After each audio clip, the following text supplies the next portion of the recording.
My good friend Stuttering Craig has gotten himself into a spot of hot water on Twitter for the unforgivable crime of noticing.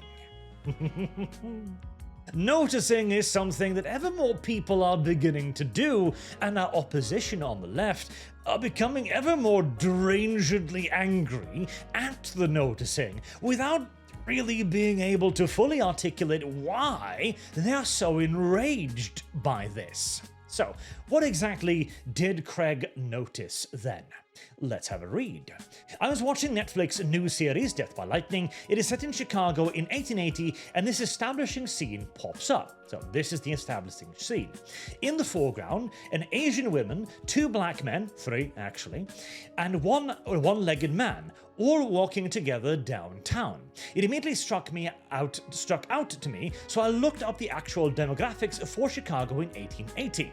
Here's what the numbers say. Chicago's population about 503,000, black population 6.5 thousand, Chinese population 172 total, Chinese women about 3% of that, meaning roughly 5 in total in the entire city.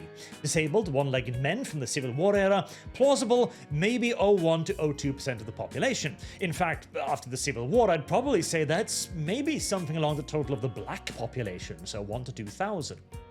So, if you ran the math, says Craig, on the odds of seeing all of that, an Asian woman, 2 black men, and an amputee in one random 50-person crowd downtown, it comes out to about 0.00016, or roughly 1 in 640,000. In other words, Netflix made a scene that's about as statistically likely as spotting a UFO on your morning commute, but hey, at least all of the diversity boxes have been checked.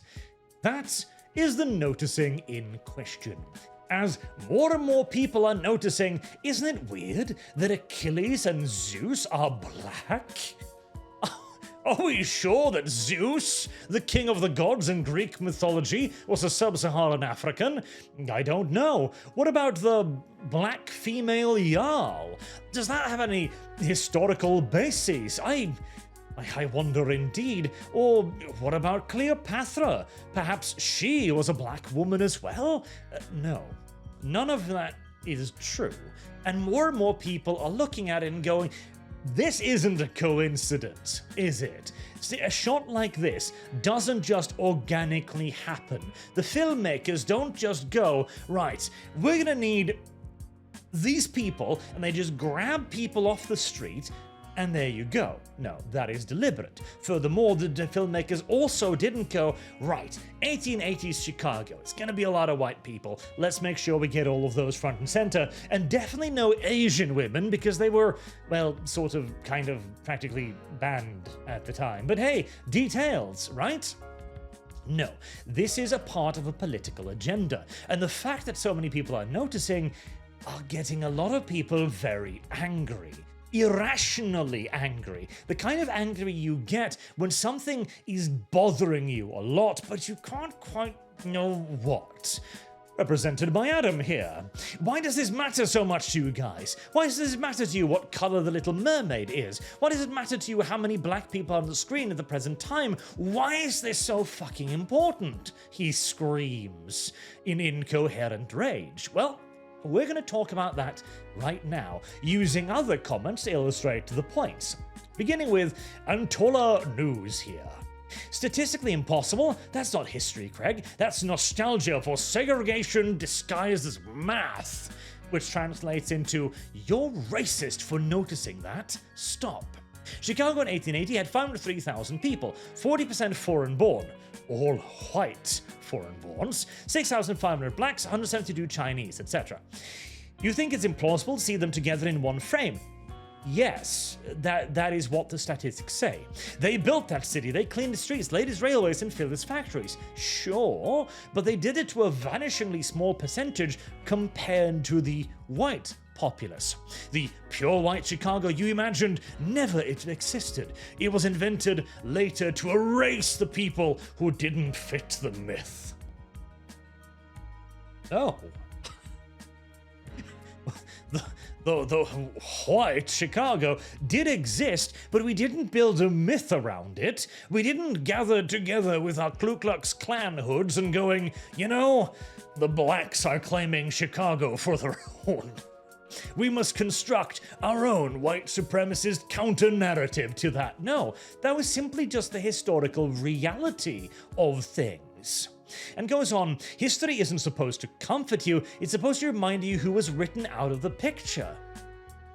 No. Again, this is your ideology speaking, as you are accusing Craig of here by going, this was a myth you invented, this is your myth. This is the myth of your invention, saying history is supposed to cater to your ideology of diversity. No, history is supposed to be history. It's supposed to be, as far as we can make it so, a reflection of reality as it was. If that is not it, then it is not history. And particularly when it comes to diversity, it is politics of the most modern kind. We have other ones here too. So, not so erudite, lovely lady by the way, says fundamentalists really ruin our capacity to understand fiction, and it shows. Now, firstly, I don't think Craig is a fundamentalist, and secondly, this isn't fiction. That's the thing. It is a based on true events story, but is labeled as docudrama, historical epic, etc. Now this, of course, and history right there. This doesn't mean that it's 100% historical. It has obviously been dramatized and elements fictionalized as well, but what does that have to do with demographics? What part of the story of this assassination are improved by adding in 3 black dudes and a random Asian woman and a disabled person to the beginning of the shot? Now, the disabled person I can see an argument for, post-Civil War, etc., but the diversity adds nothing to this being a docudrama on any level, really, especially not in the establishing shot here. Furthermore, if you were to create just a fantasy setting, then okay, very well, you've got an argument, and in fact, this was a great comment too. Fixed. Chicago, Earth 636. You know what? Yes. Actually, unironically so. If you were to come out with the establishment sort saying, not this is based on real events and on a book about those events, but rather, this is pure bullshit. This is fiction. None of this happened. It's an alternative universe. Then, oh, shit, okay, fine. But that was not what happened, of course. I'm gonna have to cut that out, aren't I? So let me get this straight. You honestly believe that there was never at time and one Asian woman out of 5 you mentioned wasn't ever once in a crowd where people, black people and white people are all in the same place, along with someone who may or may not be disabled from the war. You think that scene is literally something that never happened to the one of the 5 Asian women that just mentioned? Yes?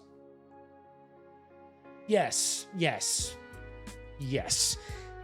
And saying that out loud makes it sound particularly idiotic, because indeed, out of a population of 605,000, it is unlikely that the 5 women in question will happen to be in this exact situation. Again, indeed, 1 to 605,000. So, again, yeah, and you sound insane for suggesting the opposite. Never a peep about how perfect everyone's teeth are. If they really cared about realism drama, they'd be all over that, but they are never, are they? So it's not about realism drama, it must be something else entirely. Oh, it must be racism. It's the only other option. Now, this one is one of those where you have the immediate angry reaction and you try to find one's way to justify it. Why am I so angry? Well, a YouTuber once told me that it's because of their teeth. Well, that YouTuber wasn't particularly educated in history, of course, because dental hygiene has actually been a very core element of human existence since there were humans, basically. See, our teeth are pretty important. We need them to live. We need them to eat, basically. And so from the earliest savages, as we have evidence of crude toothpaste stemming back 5,000 years before Christ, we were inventing toothpaste to try and clean our teeth because they're important to us. And over the years, we've improved upon the formula. And even then, this is in 1880. The modern toothpaste was invented in 1850. This isn't medieval ages, but even still, actually, medieval peasants on average had better oral hygiene than most people today, largely due to their diet, mind you, because sugar was extraordinarily rare. And most of their food was basically vegetables and fibers and stuff like that. So this whole idea that everyone's teeth were rotting and falling out at the age of 20, not really, but again, cute opinion, what YouTuber gave it to you. And hey, it's better than just incoherent screeching. Charlton Blake, I hear you, bro, but it's a TV show. Adult men shouldn't care this much about it. Ah, yes, the ever-present appeal to triviality. Listen, brother, you shouldn't care. It's okay. It's irrelevant. All right, but I do care about it. So if you don't care, why don't you leave? Why don't you go away? Why don't you leave these childish pursuits to the rest of us and you go back to your dark corner and sit in it? Seems a far simpler solution for basically everyone involved. And so, I want to bring up Wick here, not because he says anything particularly wrong, but he says, "Hi, my name is Wick. I host a show. I've been told to talk to anyone as a rule. I'd like to discuss with you whether or not this was a reasonable thing to do to see some minorities in a single shot and stop everything you're doing to do a racial analysis." Okay, so this I find particularly interesting, because why wouldn't it be a reasonable thing to do? If you sit down to watch a historical drama and the first thing you see is a bunch of modern-day Californians in not even particularly fitting costumes, why wouldn't you go, I don't like that. I'm supposed to be watching a historical drama here. I object to this. Why is that not natural? In fact, that should be natural. And if you sit down to watch a certain thing and it turns out to be something completely different, you are justified to be upset at that. It is the obvious natural response to be upset about that. But why would it not be? Well, if you had normalized the political position of diversity, equity, and inclusion, if you are of the opinion that that is more important than history, that is the only way. If you believe that the historical part of it is not as important as checking boxes and hiring people today of the correct color, that is a point of view. It is a world view that has become so normalized, so regular, that to see somebody go, but this is supposed to be historical, comes across as weird to many people, where they see, and again, Craig's post has like 5.8 million views, 7.3 now, so there you go, and most of it is just screeching, because so many people have been politically indoctrinated to see race first, and only then will they actually dive into the story, that to them, a person going, but that's not how it was, that's not my values, I wanted to watch a historical show, is strange. And this again comes from a very particular political indoctrination, which I suppose that's one of the successes of the left wing in attempting to change the political waters in which we swim, although it was only ever a temporary measure, and judging by the fact that Craig, who is also politically speaking still relatively anomie on a lot of this, is also now beginning to notice more and more, indicating that more and more regular people too are spotting the inconsistencies and bringing it up, well, it clearly frightens a lot of people on the left, as it will suddenly be revealed that yes, indeed, they were manipulating history. They were literally full-on Orwellian, rewriting what actually happened. Not to tell a better story, not to make it fictionalized or dramatized, but to rewrite history. But that is what is happening here. and he who writes the history books determines, of course, the further continuance of history. Something that the left has understood for quite some time, and something that the right is only very recently beginning to catch up to here. So, good on Craig for noticing. Craig did absolutely nothing wrong, and everyone on the left freaking out about this, you're only upset that your politicization of entertainment, your propaganda, is finally being seen for exactly what it is. Propaganda. The erasure of history and the force-feeding of your ideological narrative into what is supposed to be people's escapism. Until next time, I've been Arch. Thank you all very much for listening, and I do hope to see you all again soon. Have a good day.